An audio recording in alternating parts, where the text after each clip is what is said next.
Yo, salute to the people. It's the social forecast. Those of you just passing through, like, comment, and subscribe. I invite you to stay a while. Here we talk about social issues, things that affect not just myself, not just you, but the people we love and care about, people all around the cities that we live in, um, nationally, and as well as the world stage. So, this just hit the Wall Street Journal and other news outlets about a week ago. Just came across my desk, so I decided, in typical fashion of this platform, to share it with you all. And I'm gonna talk my shit on this one because it's a very interesting topic. Now more than ever, I shouldn't say that. For the first time in a long time, employees are starting to be treated as the important aspect of this free trade market that is capitalism. Finally, right? As someone who's been in customer service for over 20 years, I've always felt that businesses have had it very wrong. Customers are not the backbone of any business. They're a large part of it, obviously, because without customers and people spending their hard-earned money at different businesses, they couldn't be successful.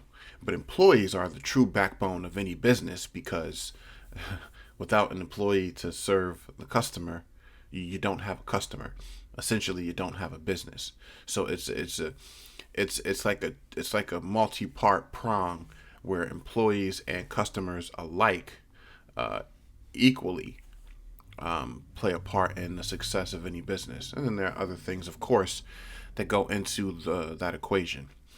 So what am I talking about? So we all know that around this country, many states have followed Washington's raised minimum wage, which they put into place a few years back.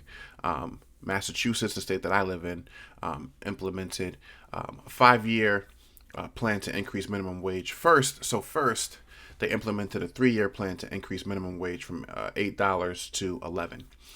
And now the current plan is to increase minimum wage to 15 by, I think, 2023.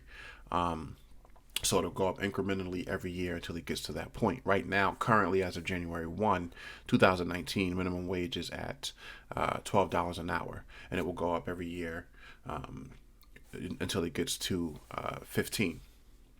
New York, just as the year was closing out, finalized legislation to increase minimum wage to $15 an hour, but they did it in one lump sum. Salute to them. I did an earlier blog on that, so go check it out. It's on the platform as well.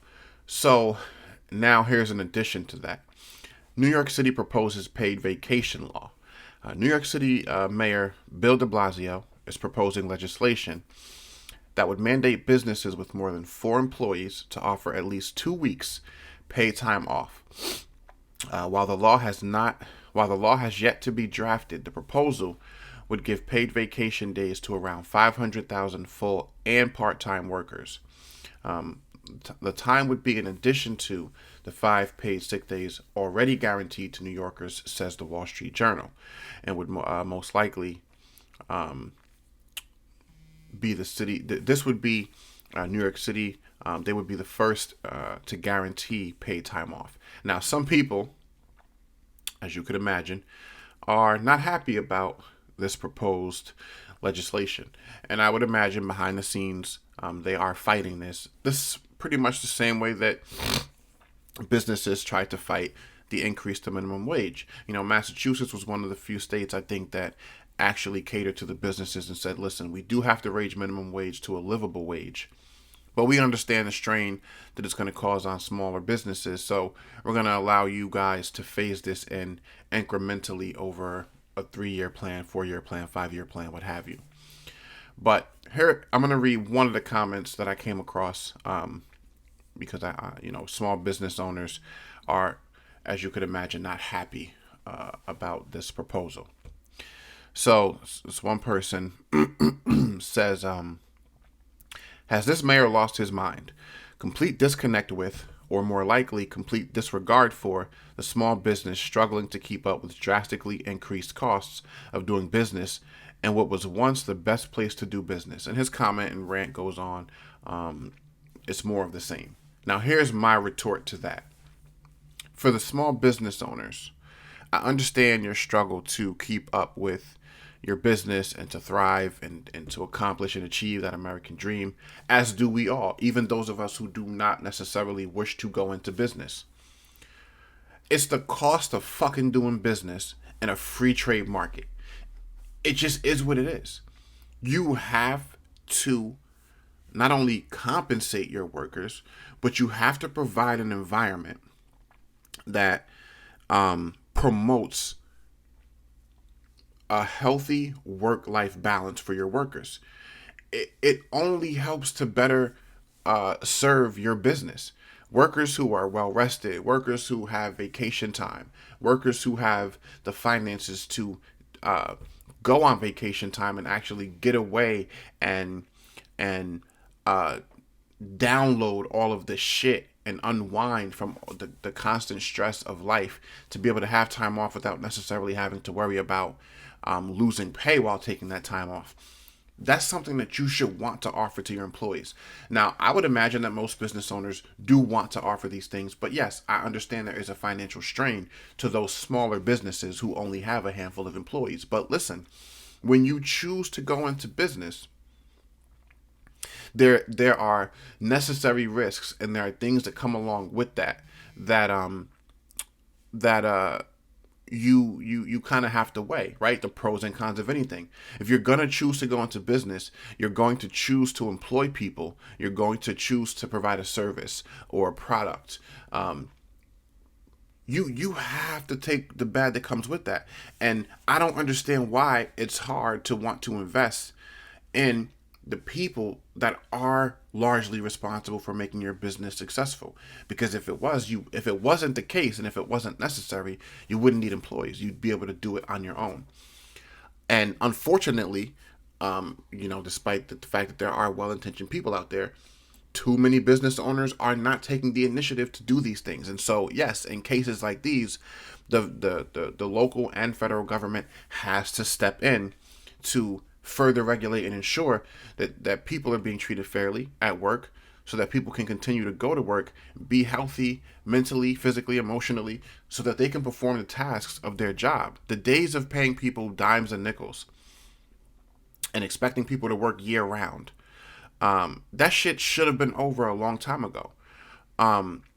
It's a breath of fresh air that finally it seems like those things are being challenged. And I salute the major states like New York City, California, Massachusetts, that say, listen, we have to listen to these workers. We have to do something.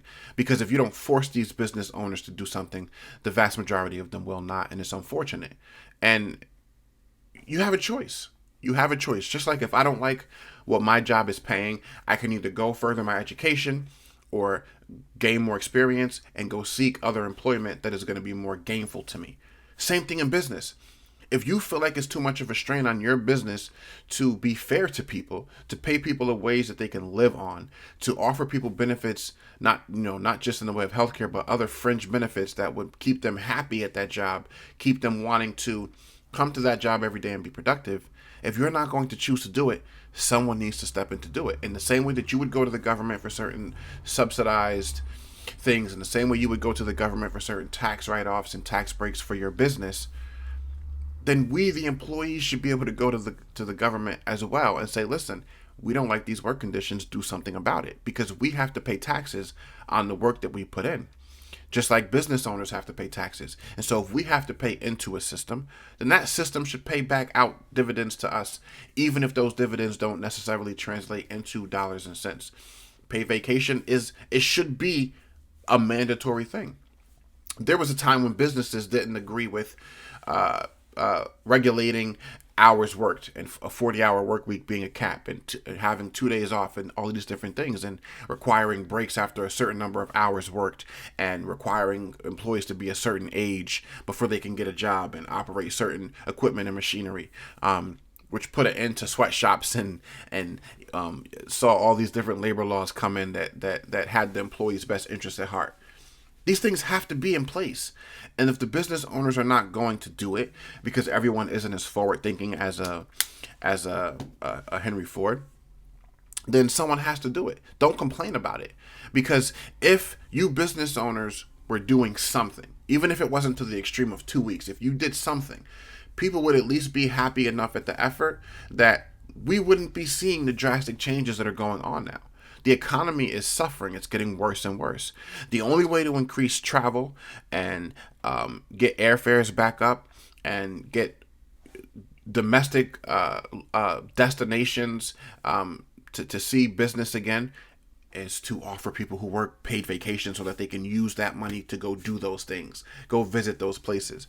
The best way to see, the many struggling businesses out there who are not getting those dollars and cents from workers because they don't have the finances to go around is to increase minimum wage. The middle class and the lower class are what drive the economy. We don't save the money that we make from paycheck to paycheck. We have to spend it because there are things that we need, and so we put those things back into the economy. It's not the 1% who pretty much have everything that they need for the most part and are really just using their money to compound that interest and to increase their wealth.